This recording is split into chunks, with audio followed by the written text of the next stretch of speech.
Bogles, otherwise known as Green-White Auras, is a deck that aims to take 1/1 hexproof creatures and to then suit them up with big scary auras to turn them into unbeatable bombs. At times Bogles has been a tier 1 deck.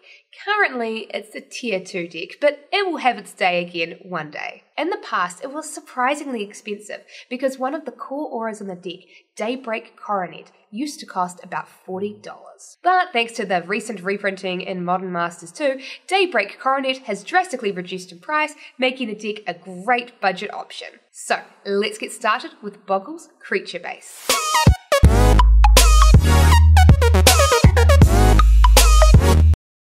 Obviously, the deck runs 4 copies of Slippery Bogle. This is a 1/1 hexproof creature. This is the creature that inspired the name of the deck. And the deck runs 4 copies of Gladecover Scout. Now, you can think of this as basically another Bogle. It is a 1/1 hexproof creature. These are the creatures that you will normally be attaching your auras to. Plus, the deck runs 4 Kor Spiritdancer.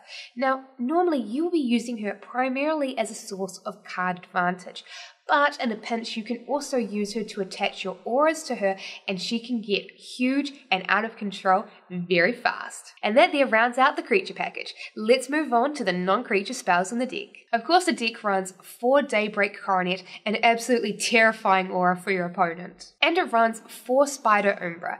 Now this here is a card that gives you an answer to flying creatures and +1/+1 making your Bogle bigger, and importantly it also gives him totem armor to give it protection from mass removal. And keep in mind, the totem armor means that in the case of mass removal, the other auras on your Bogle will stay there. Let's take the scenario whereby you have a Bogle on the field and it has attached to it a Spider Umbra and a Daybreak Coronet. If your opponent casts Supreme Verdict, yes, your Spider Umbra will go away, but you will be still left with your Bogle and attached to it the Daybreak Coronet. It also runs 4 Ethereal Armor, which is a cheap way to make the Bogle bigger, plus give it first strike. Plus, it also runs 4 Rancor.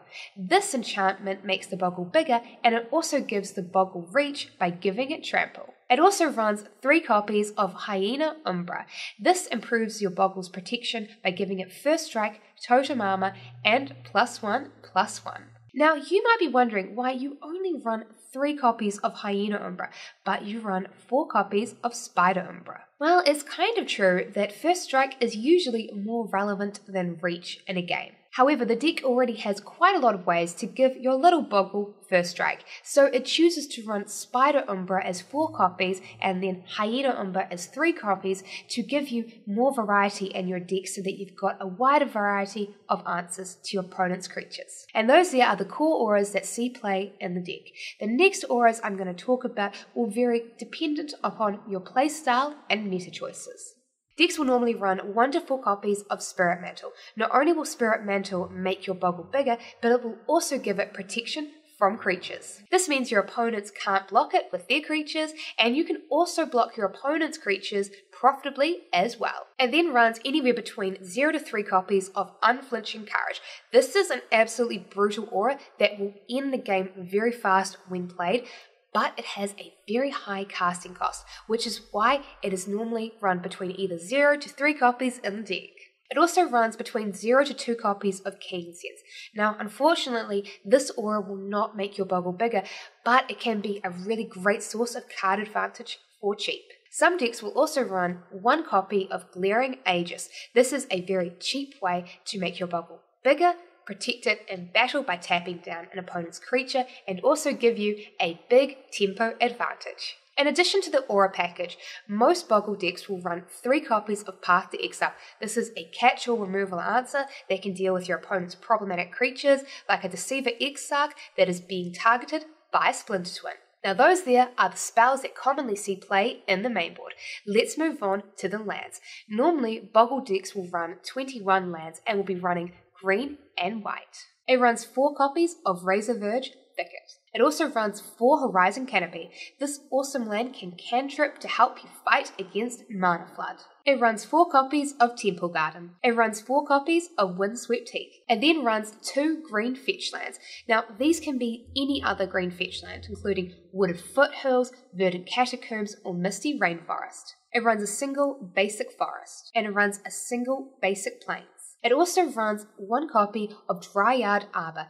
This card is very important when protecting your Bogle against a Liliana of the Veil sack effect. If your opponent casts Liliana of the Veil and you've got an open fetch land, you can crack it and look for your Dryad Arbor and then sacrifice that to Liliana's effect instead, because Dryad Arbor is also a 1/1 creature. You can also enchant Dryad Arbor as a backup plan if you don't have any other creatures. And those there are the cards that commonly see play in the Bogles mainboard. Let's move on to the cards that commonly see play in the Bogles sideboard. 4 Leyline of Sanctity in the board is very common.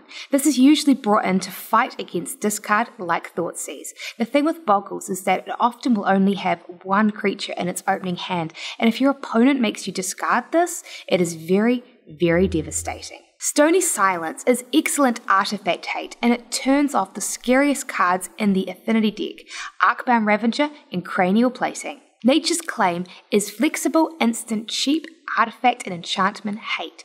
Now, you're going to normally be bringing this in against your opponent's spell guides, which can redirect the auras that you cast onto it. Suppression Field answers a lot of different cards in Modern. Some examples of this include disrupting the Splinter Twin combo and forcing your opponents to pay 2 extra mana to activate their manlands.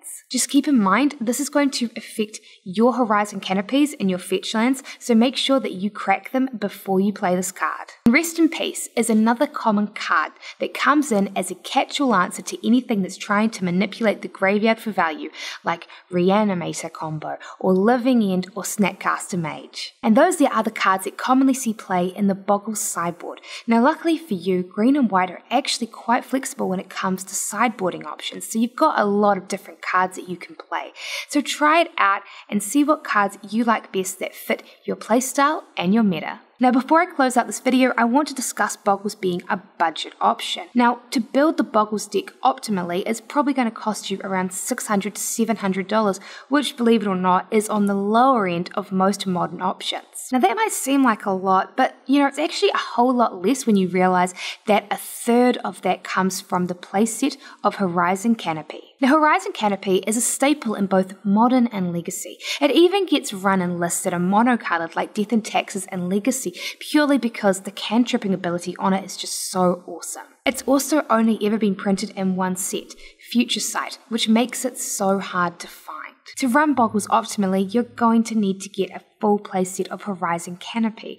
Not only does it give you card advantage, but it fixes your mana too. But here's the thing.